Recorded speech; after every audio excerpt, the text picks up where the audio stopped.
The 91st edition of the 24 Hours of Le Mans is now complete, and what an amazing race it truly was. Le Mans never disappoints. From Ferrari winning the Le Mans 24 Hour for the first time since 1965, to Corvette's incredible comeback after that suspension issue, and then the star of the show, the NASCAR race car entry making an appearance for 2023. And besides those three major topics, there was so much more that happened during this incredible event.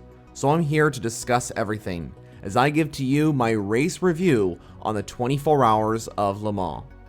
Le Mans is and will always be the crown jewel of the World Endurance Championship. Held on June 10th and 11th of 2023, the 24 Hours of Le Mans had so much to offer from all three of its categories, along with the experimental entry from Garage 56, ran by Hendrick Motorsports. Like all race reviews, let's begin by talking about the start. In Hyperpole qualifying, it was the two 499P Ferraris that locked out the front row. The number 8 Toyota sat in third overall. In LMP2, the number 48 IDEX Sport was in pole position, and in GTEM, it was the number 33 Corvette. The NASCAR race car entry started ahead of the GTEM entries. If you'd like to find out what happened during the qualifying sessions, I put a link to a video I made in the top right corner and in the description. The race began with the two Ferraris leading away. The number 75 Porsche and the number 8 Toyota tried to overtake at least one of the Ferraris, but were unsuccessful. 14 of the 16 hypercars battled at the front for overall honors as they approached the Dunlop overpass. The Giotto Sport Porsche was at the back of the field because it didn't set a qualifying time because of a hybrid issue, and the number 708 Glickenhaus had to start from the pit lane because of a pre-race issue.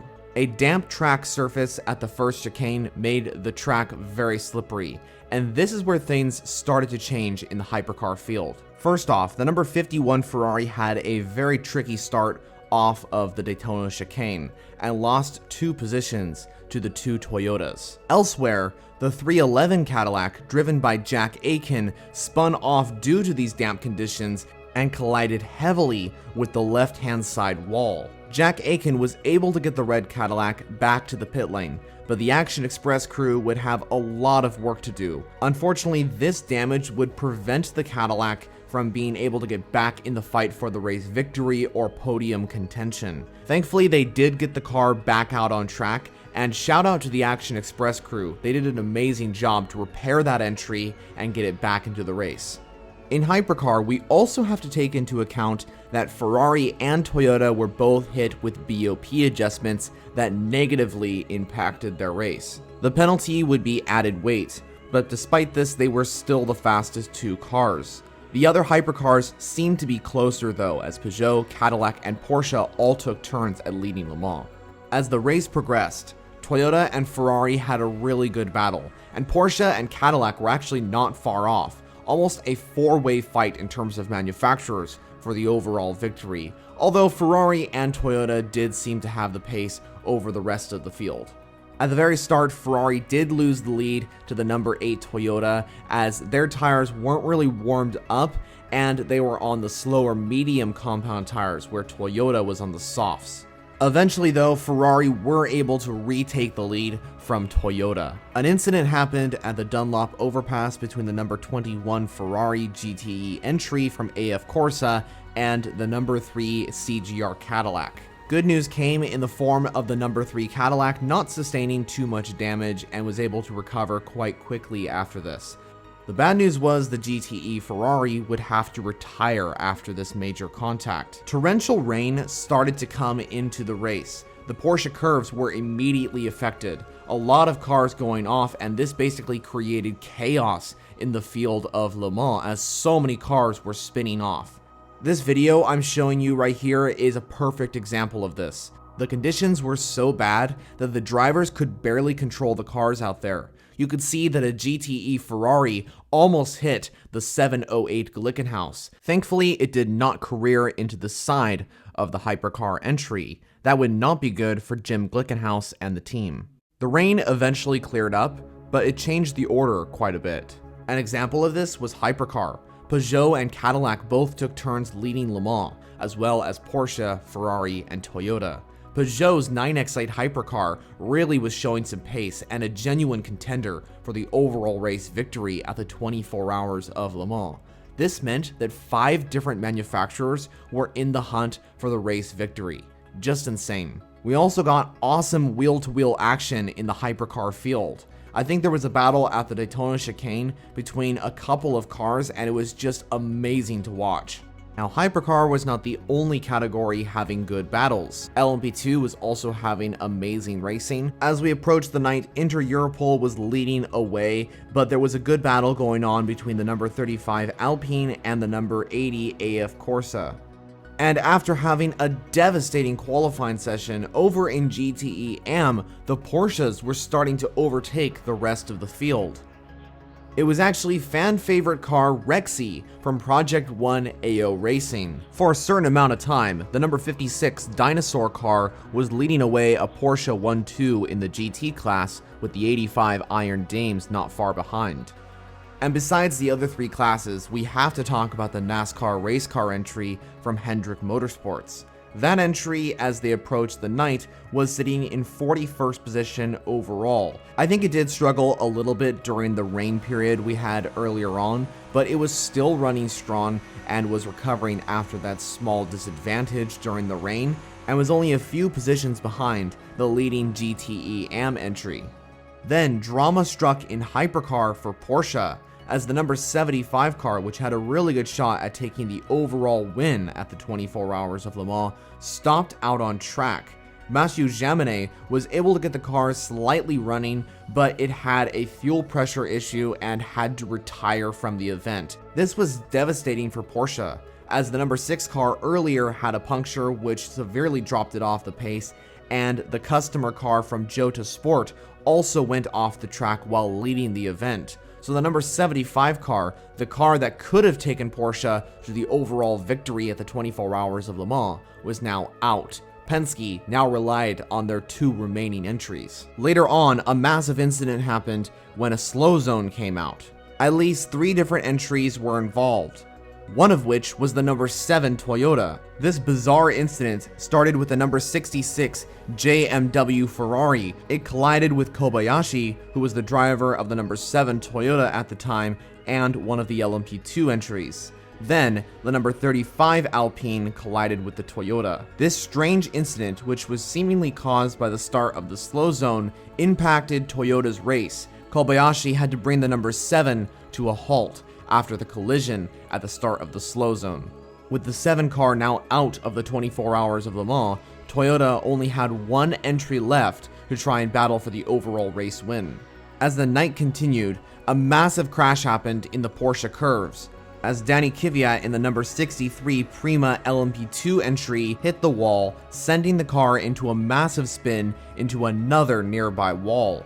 This was devastating for the Prima team, as the number 9 had also encountered issues. A truly devastating race for Prima. They did not have the best of times in 2023 at Le Mans. During this night period, even though Ferrari was battling with Peugeot and Toyota for the overall race victory, they did encounter some issues with both of their cars. Pierre Guidi in the number 51 Ferrari had a mistake at the Daytona chicane, sending the car into the gravel. That was truly the only big moment for the 51 car though. They had an amazing race besides this one delay. The sister car wasn't so lucky though. The number 50 car had to go into the pit lane because of a brake leak issue. This would take it out of winning and podium contention, as the Ferrari would move down to almost last in the hypercar category. Though the 50 was still in the race, the AF Corsa team did an amazing job to repair the entry and get it back out into the 24 Hours of Le Mans. Okay, we have to talk about Peugeot's 9X8 Hypercar, because Ferrari and Toyota were not the only manufacturers in the battle for the race victory. The number 94 9X8 Hypercar was in a really good place to win. Peugeot had a really good strategy, the car had a lot of pace, and the 94 entry was doing really good reliability-wise. Unfortunately, an unforeseen crash happened at the Daytona chicane when Gustavo Menezes in the number 94 car went off the track. The car sustained heavy front damage, but Menezes was able to recover the car from the wall and get it back to the pit lane. Peugeot was able to repair their hypercar and get it back into the race, but unfortunately, this would end their race-winning contention. The sunrise appeared at the 24-hour endurance race for the first time in 2023, and the NASCAR race car entry was doing really well, 31st overall at the current moment and catching the LMP2 entries very fast. The last time NASCAR raced at the 24 Hours of Le Mans was back in 1976. The furthest a NASCAR-styled entry got at Le Mans was when the Ford Torino completed 11 hours at Le Mans in 76. So the Garage 56 NASCAR entry did beat that previous record set in 1976, but they still needed to complete the full 24-hour event. With 4 of the hypercars earlier in contention for the overall race victory, either having to serve time in the pit lane or out of the race entirely, this left the number 8 Toyota and the number 51 Ferrari as the only realistic contenders for the overall win at this classic 24-hour race. Both cars battled hard, and Alessandro Pierguidi used his experience to catch up to the number 8 Toyota. Both cars ended up going into the pit lane. The Toyota mainly went into the pits because it needed a nose change, and the 51 Ferrari came into the pit lane for a scheduled stop.